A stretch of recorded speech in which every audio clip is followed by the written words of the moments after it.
Vous écoutez les podcasts de Medinoc, dédiés à la gestion d'entreprise pour les médecins libéraux. Dans ce nouvel épisode, nous vous aiderons à mieux comprendre votre rôle de médecin chef d'entreprise dans la relation avec vos salariés, en particulier sur 3 sujets clés: l'évaluation, la gestion des conflits et les sanctions ou ruptures de contrat. Être médecin libéral employeur, ce n'est pas seulement soigner des patients, c'est aussi piloter une équipe, garantir un cadre de travail serein et sécuriser juridiquement votre cabinet. Une relation bien gérée avec vos salariés contribue directement à la qualité des soins, à la stabilité de l'équipe et à la réputation de votre structure. Commençons par l'évaluation des salariés. Évaluer régulièrement vos collaborateurs est essentiel pour assurer le bon fonctionnement du cabinet et maintenir une qualité de service élevée.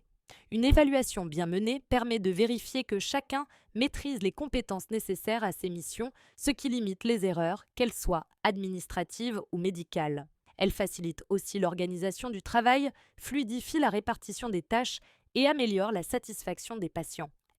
L'évaluation sert également à identifier les besoins en formation et les souhaits d'évolution. Vous disposez ainsi d'un levier concret pour renforcer la performance globale de l'équipe tout en détectant d'éventuels dysfonctionnements. En anticipant ces situations, vous réduisez les risques de conflits ou de difficultés juridiques et vous entretenez un climat de travail positif et collaboratif. Sur le plan pratique, plusieurs outils existent. Les entretiens annuels d'évaluation, même s'ils sont facultatifs, restent une bonne pratique. Vous organisez chaque année un échange individuel, vous préparez des objectifs clairs, vous faites le point sur les réalisations et vous ajustez les objectifs si besoin. C'est aussi le moment de recenser les besoins de formation et les perspectives d'évolution professionnelle. À côté de cela, les entretiens professionnels sont obligatoires. Dès l'embauche, vous informez le salarié qu'il bénéficiera de cet entretien tous les 2 ans. Cet échange est centré sur les perspectives d'évolution, les qualifications et les actions de formation. Un compte-rendu écrit est remis au salarié et conservé dans son dossier. Un état des lieux récapitulatif doit être organisé au bout de 6 ans et le respect des échéances est indispensable pour éviter une sanction financière. L'évaluation ne se limite pas à ces rendez-vous formels, une évaluation continue tout au long de l'année est recommandée. Vous mettez en place un suivi régulier des performances, vous encouragez l'auto-évaluation et le dialogue, et vous adaptez votre accompagnement selon les besoins spécifiques de chaque membre de l'équipe.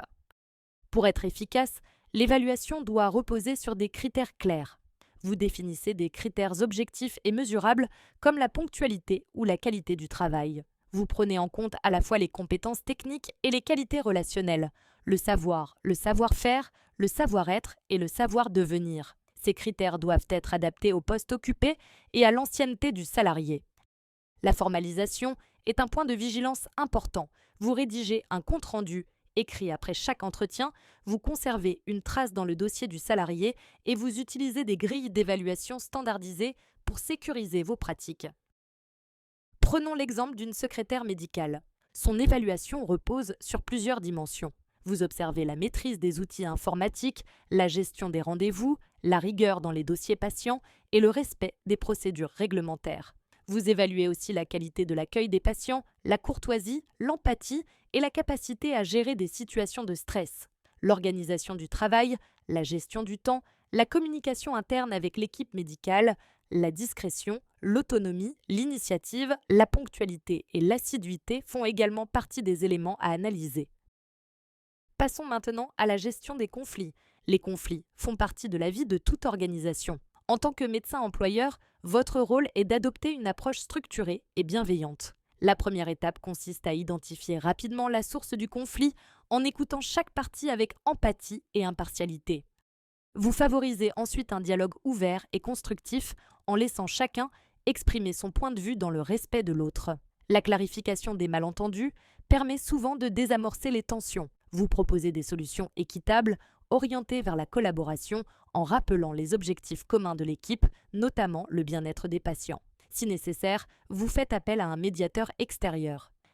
La prévention reste essentielle, vous encouragez une communication transparente, vous clarifiez les rôles et responsabilités, vous traitez les salariés de manière équitable et vous restez attentif aux tensions émergentes. En cas de conflit avéré, vous agissez rapidement, Vous recevez les parties séparément, vous organisez une médiation si besoin, vous proposez des solutions concrètes et vous formalisez les engagements par écrit.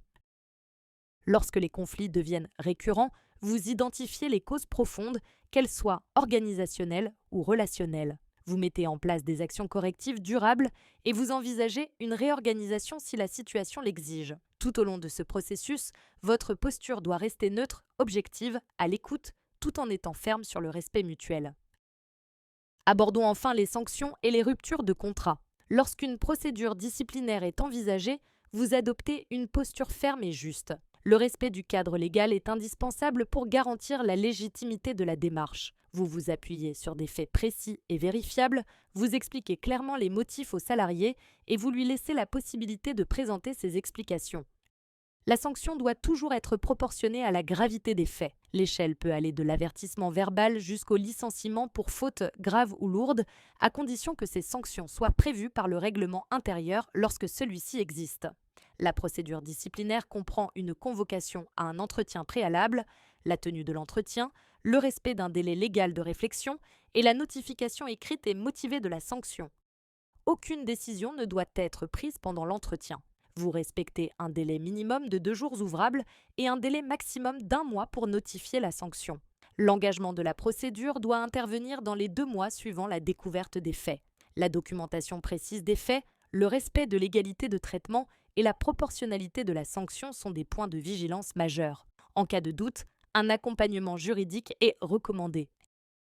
La rupture conventionnelle constitue une alternative au licenciement pour les contrats à durée indéterminée, c'est-à-dire les CDI. Elle repose sur un accord amiable entre l'employeur et le salarié. Les conditions de la rupture, notamment l'indemnité, sont définies conjointement, avec un montant au moins égal à l'indemnité légale ou conventionnelle. Après signature, un délai de rétractation de 15 jours s'applique, puis une homologation par la Direction régionale de l'économie, de l'emploi, du travail et des solidarités, appelée DRETS. Cette procédure permet aux salariés d'accéder aux allocations chômage sous conditions. Pour conclure, retenez quelques points essentiels. D'abord, une évaluation régulière et formalisée est un levier clé pour la qualité et la cohésion de votre équipe.